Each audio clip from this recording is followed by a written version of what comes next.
What's going on, everybody? Welcome back to the Dom and Pop DC Sports Talk Plus podcast. Not on. What a wild ride it has been trying to get this thing up and running this week. But you know what? Some adversity, it builds character. We're fighting through it. We're bringing you guys the episode. It's all things Commanders OTAs this week. Sam Howell, Eric Bieniemy, Chase Young, and of course, we're going to sprinkle in a couple of NFL headlines. Let's get down to it.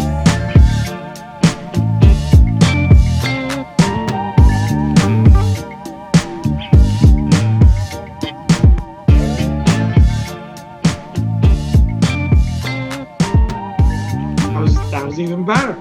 There we go. First one was good. Second one was great. See, a little bit of adversity, it builds character. It makes things better. Hey, Pop, how you doing today, man? Wow, take 3. Jesus. I'm worried about how you're doing. Not well. I am frustrated, man. It has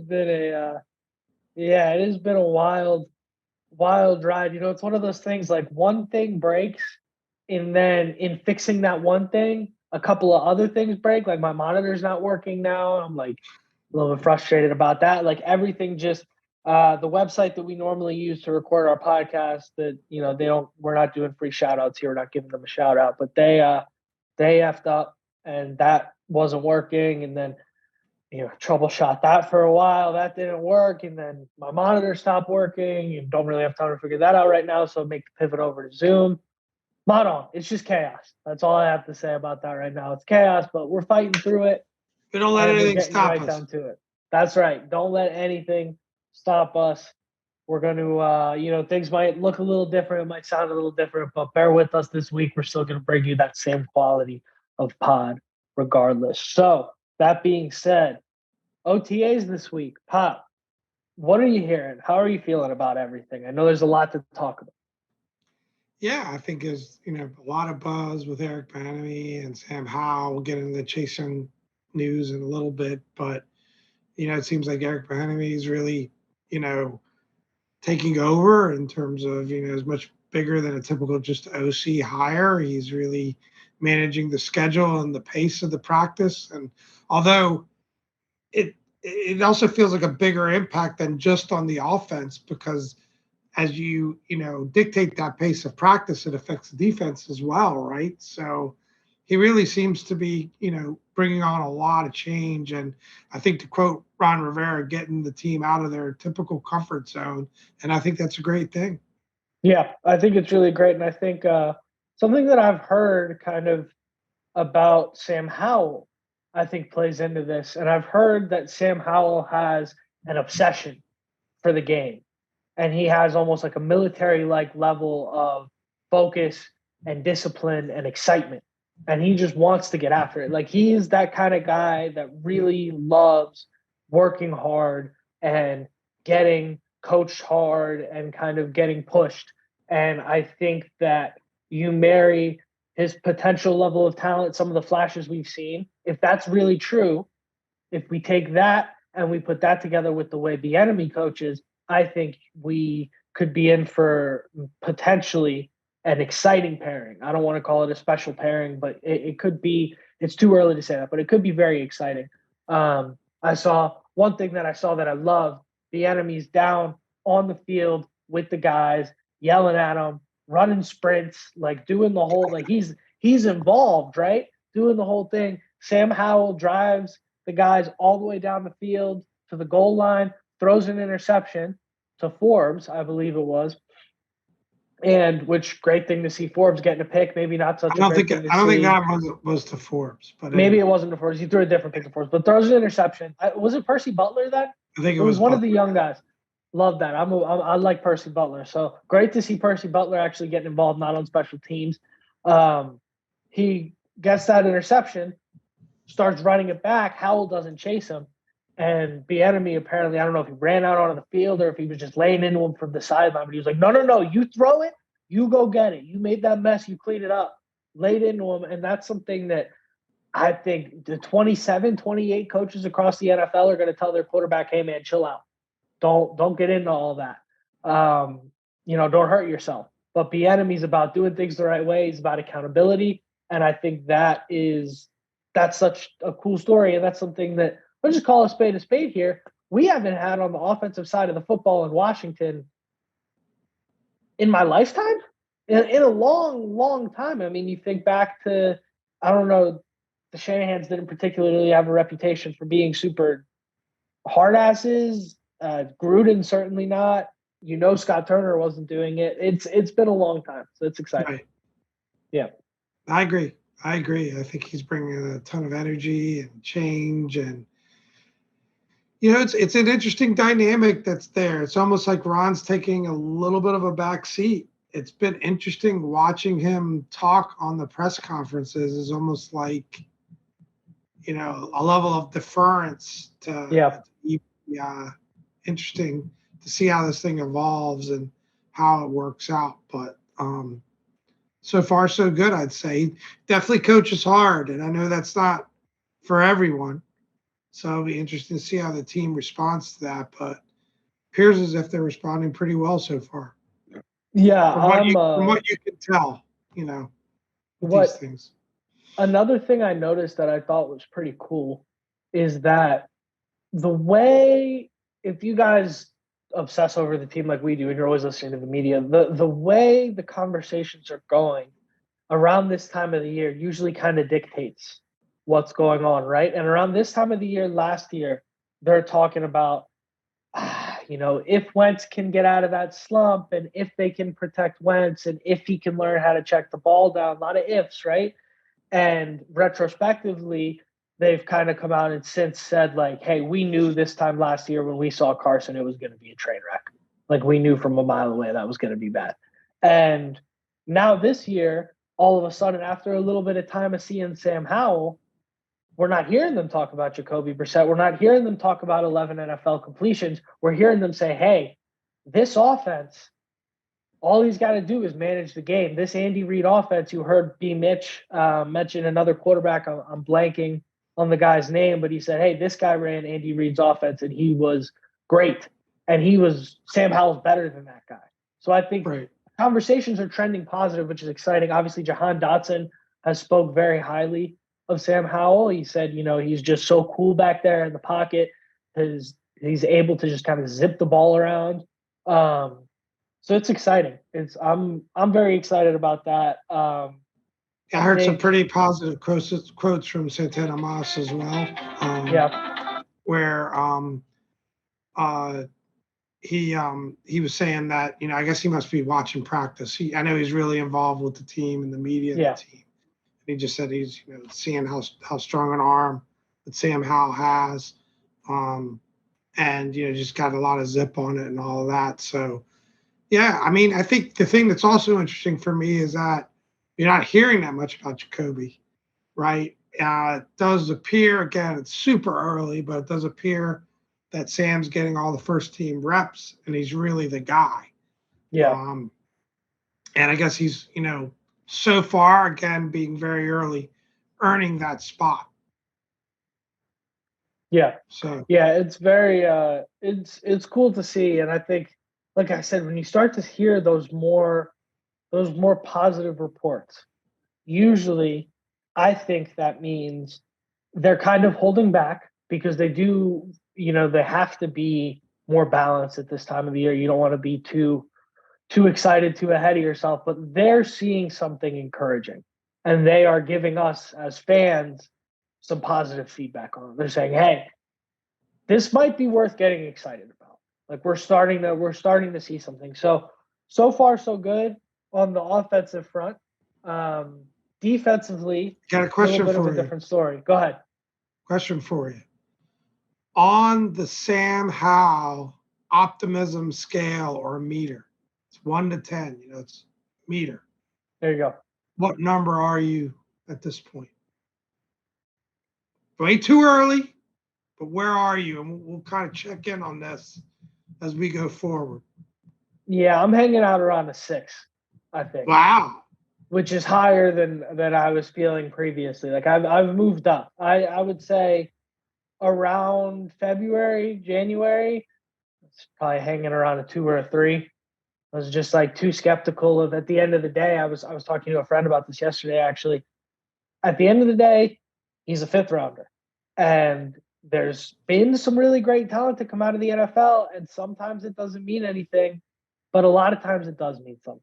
Let's call it what it is. And I've been a little skeptical about that, but now starting to hear some of the talks and some of the reports, I'm saying, okay, you know what? Maybe the offense is actually so good that he really just has to distribute the ball. Like, he just has to be a facilitator. He doesn't have to go and make these crazy tight window throws and do all this insane stuff. Like, maybe it really just takes a couple small things here and there, you know? So I'd say 6 is where I'm at. What about you, Pop?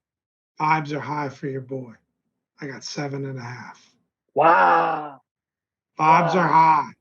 Wow. I think the whole 5th round thing doesn't matter so much to me. I think the reality is, and I actually tweeted this out in response to, one of our followers, that, like, to me, even if he's a 1st rounder, how often do 1st rounders hit?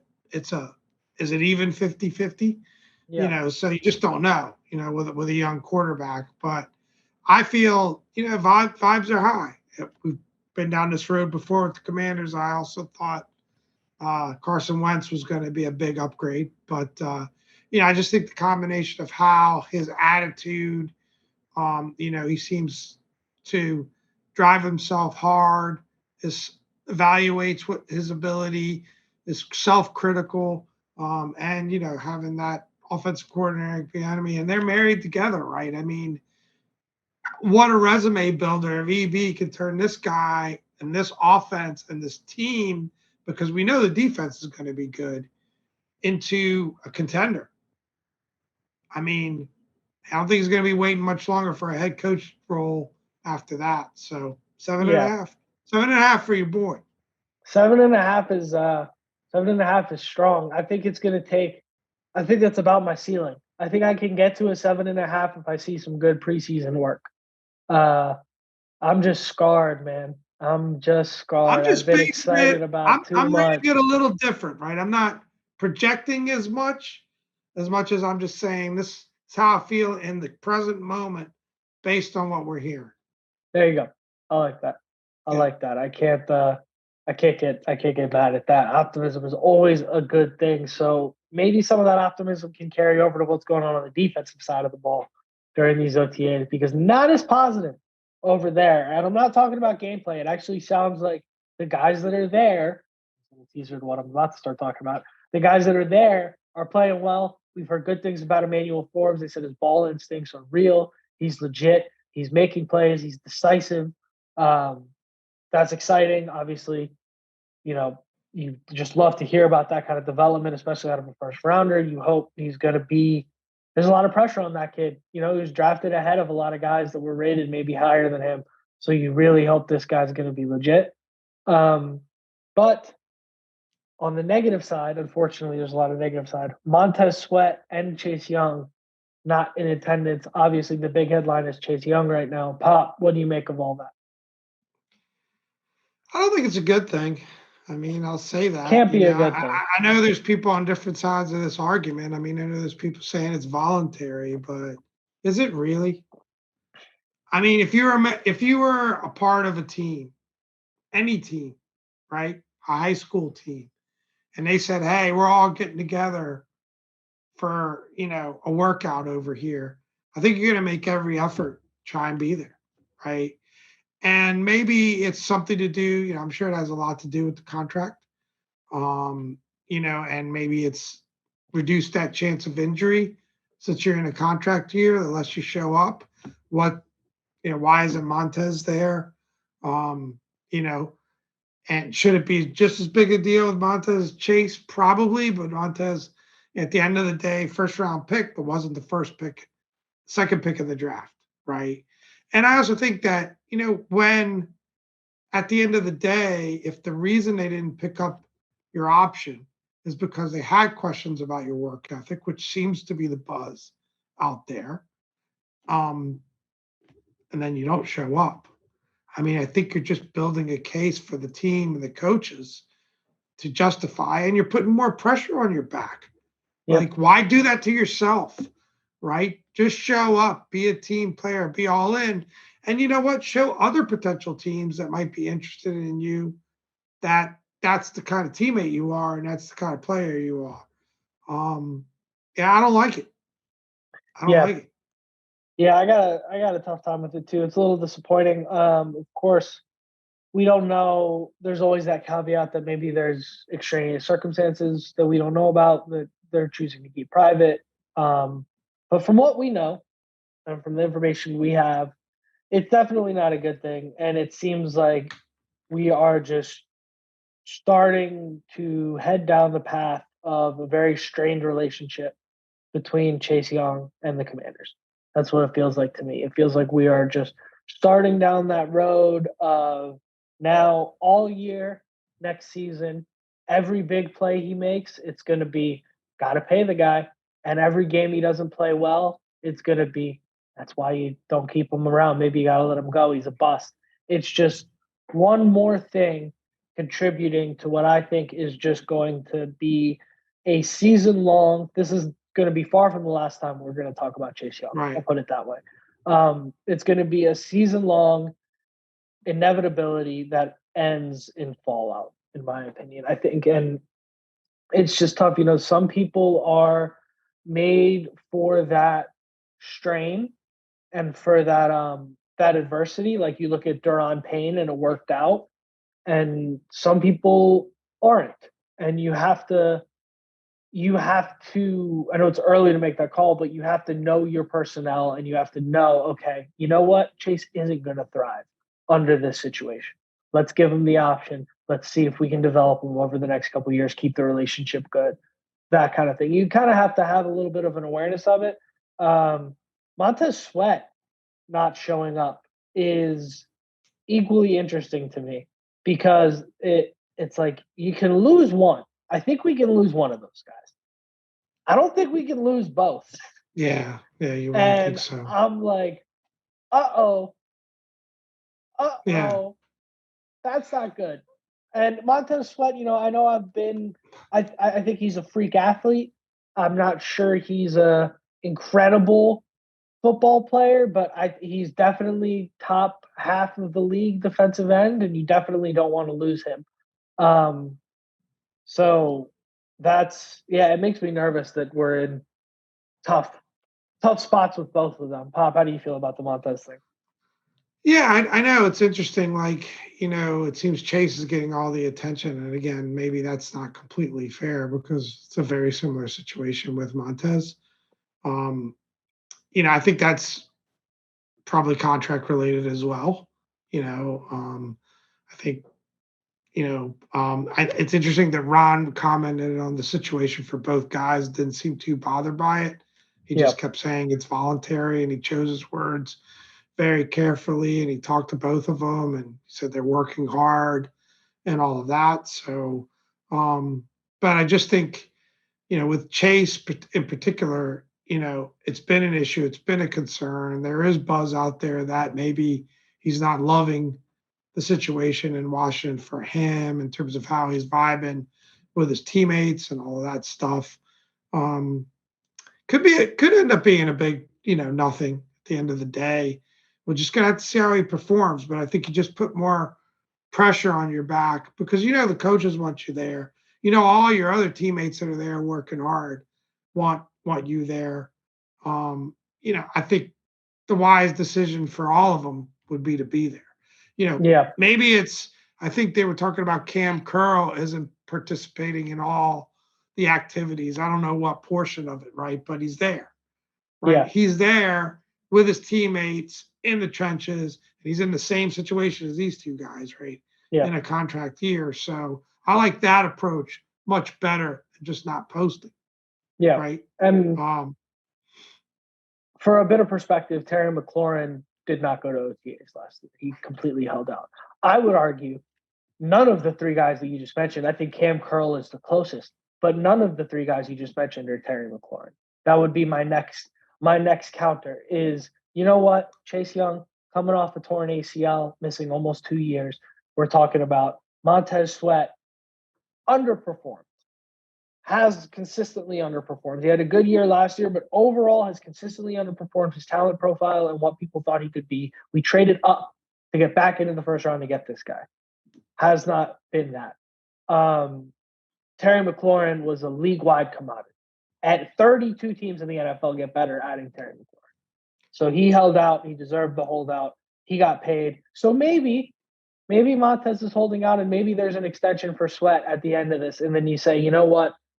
We don't have to worry too much about Young. I hope they can work something like that out. That would be great. But I think it's a tough situation.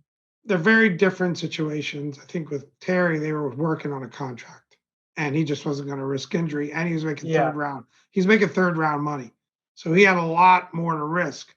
I don't feel like there's a sense that with Chase or Montez, a contract is happening before the season. I could be wrong. I know it's not happening with Chase. I think that's pretty clear. I don't know that anything's really being worked out with Montez. And I think Curl probably has a sense that they're working towards something. But, everything's on pause because of, one thing that I'm happy we're 20 minutes in and we haven't mentioned is the whole ownership situation. But blessing. It's a blessing not having to talk about that. But yeah, I mean, again, from my perspective, not great. But I'm gonna throw you a curveball. All right. Doing that. I've got to juice things up a little bit. Your dream job. Your GM of the Washington Commanders. I guarantee a Super Bowl within 3 years. Go ahead. GM, right? What do you do with Chase Young? What do you do? You're pulling the strings. You're trading. Well, I would have traded him before the option window closed. I would have traded him at the draft. You just get what you can for the guy. Hey, Chase, you're not happy here. I'm not happy here. Move on. Look at Will Anderson. Look at Nolan Smith. These guys, they show up every year. And some of them pan out, some of them don't. I'm probably sitting Ron Rivera down and I'm going, what the hell you draft this guy number 2 overall for again? Okay. Let's not make that mistake again, please. Chase, goodbye. That's what I'm doing. I'm trading Young, I'm extending Sweat, or I'm trading Sweat and extending Young. I am getting rid of one of them preemptively because I think to look at the situation with Daron Payne and say, well, that worked, that is a low likelihood. When you go through a situation and you end up, when you go through that situation, the contract year, not picking up, or they did pick up the option, not extending him, even though he's performed up to his draft capital. Daron Payne been better than both of those guys, right? Don't extend him. Then you go through the season. He sets records. Got to work out the extension before free agency. 9 times out of 10, that guy is gone. So to point at that and say, we're going to do that with Montez and Chase is crazy. So you got to trade one of them. And then the other one feels like, oh, okay, I'm the guy. Cool. And then you. But I think things working out with Montez at this point are much more likely than things working out with Chase. Right, which is why I'm saying trade Chase. Yeah, that vibe is just seems much more damaged at the moment. It seems like, that relationship between Ron and Chase, so there could be new coach next year, is strained. And I tend to agree with you. I think, if you can work out a trade, it's going to be a disappointment. You're not going to get second pick of the draft value. I just take issue with one thing you said. Chase was the consensus best player in that draft. He was a unanimous choice as the second pick. Everybody at the time thought that was the right way to go. It is more Commanders' luck than anything else that hasn't worked out, in my opinion, right? Yeah. I think it was a consensus, pretty unanimous thing. And there's been a lot of people, and I hate that, honestly. I know that we're trying to crack into this podcast, sports talk world in a very small way. But I hate when people just revise it. Say, he should have got Herbert, should have done Tua. I mean, pretty much unanimously, everybody was all in on Chase Young at that point. And it's not working out. And I think it's, the injury was unfortunate for sure. But most of that not working out is really firmly on Chase's shoulders, in my opinion, in this particular case. I think there's been other scenarios where coaching has been to blame.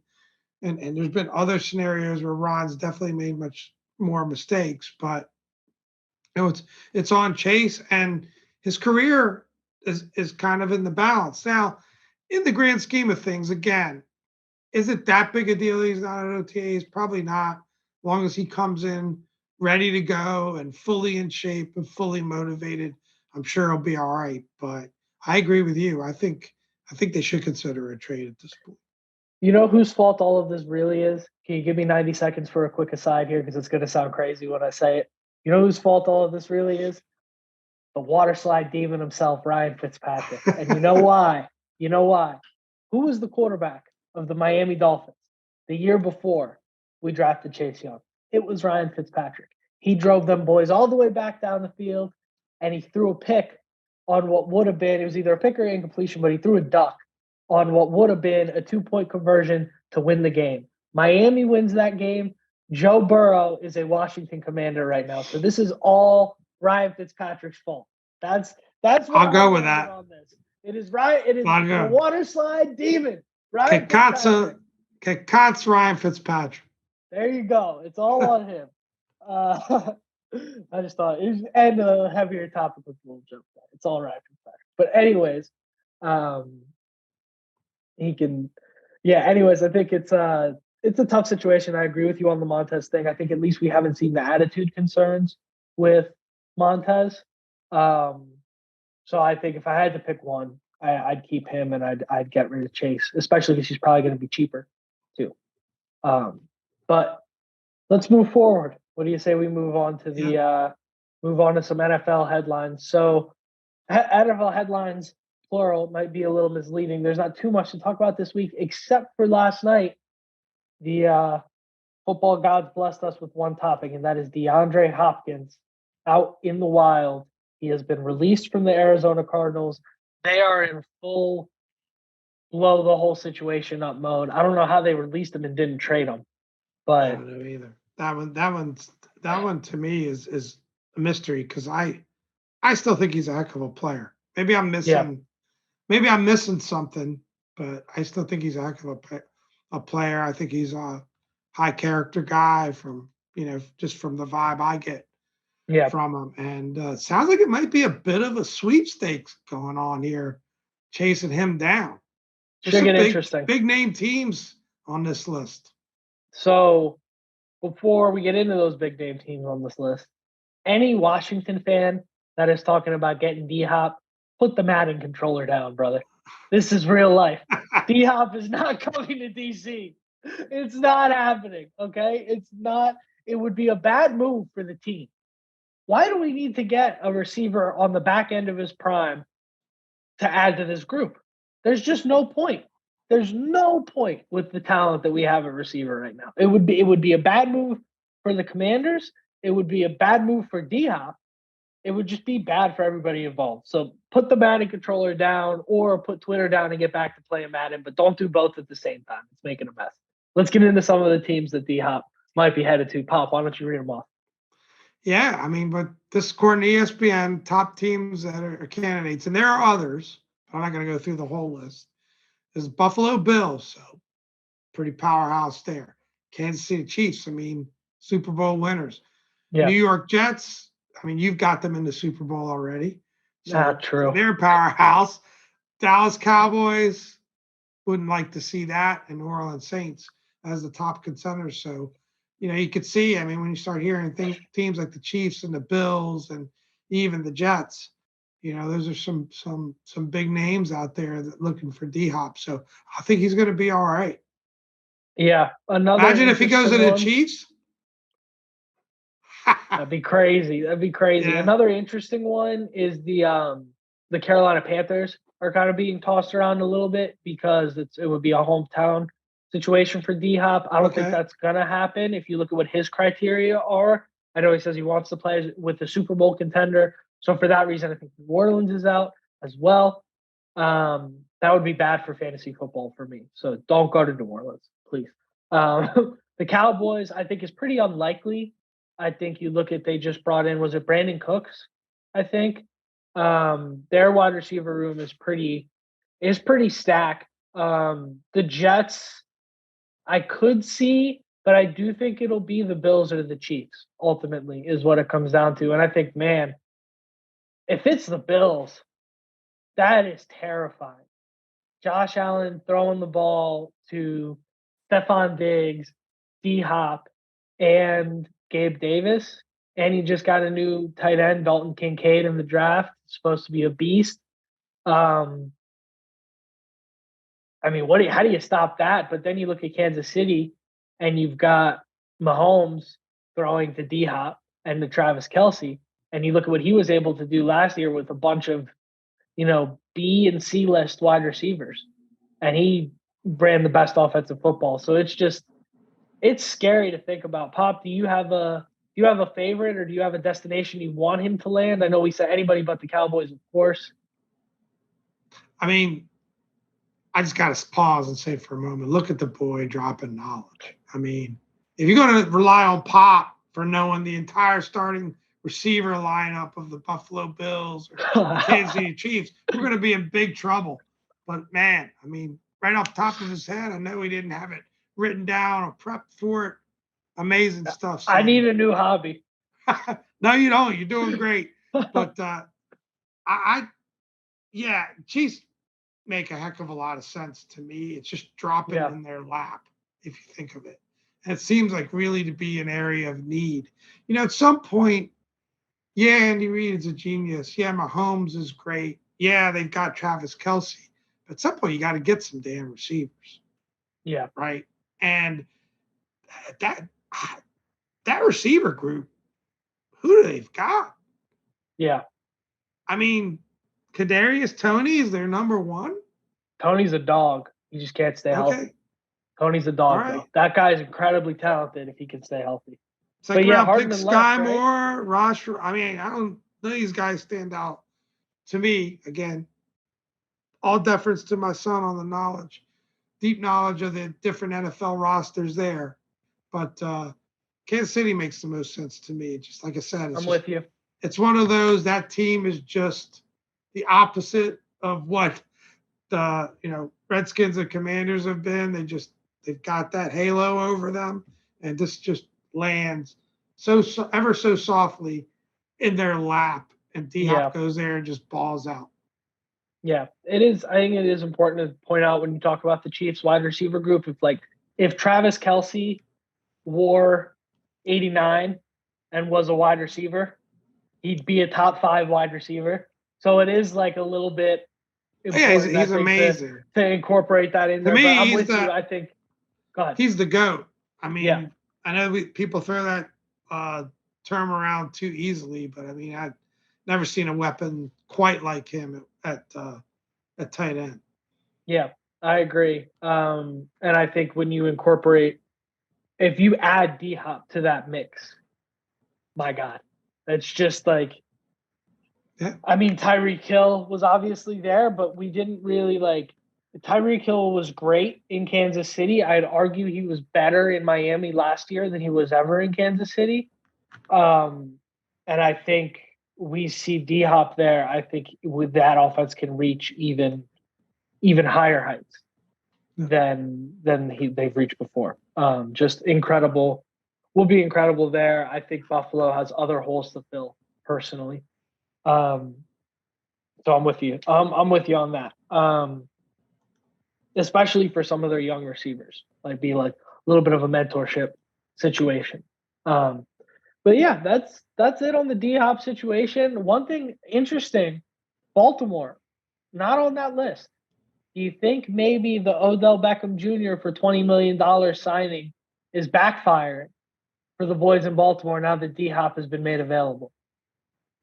That's a fair point, but I think the Beckham signing is why they're probably not in the DHop stakes. Although you never know. I mean, maybe they'll double down and make it happen. But I would say you'd rather have DHop.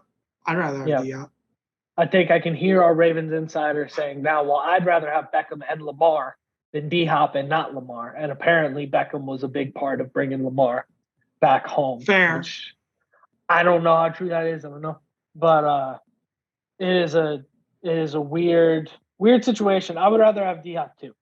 But we'll see how this pans out. It is interesting. I thought that Baltimore wasn't on that list. But yeah, I think that's about it for the boys today, Pop. Is there anything else you wanna get into, or? Let's wrap it up. Yeah, I think we covered all of it, guys. Thank you for bearing with us this week. A little bit of extra adversity, but you know what? I think we showed out. I think we brought home a Played quality through pod. injury. There you go. I love that. It's the flip game for the boys. Thank you so much for listening. I've been Dom. Spot. Thanks for another great week, guys.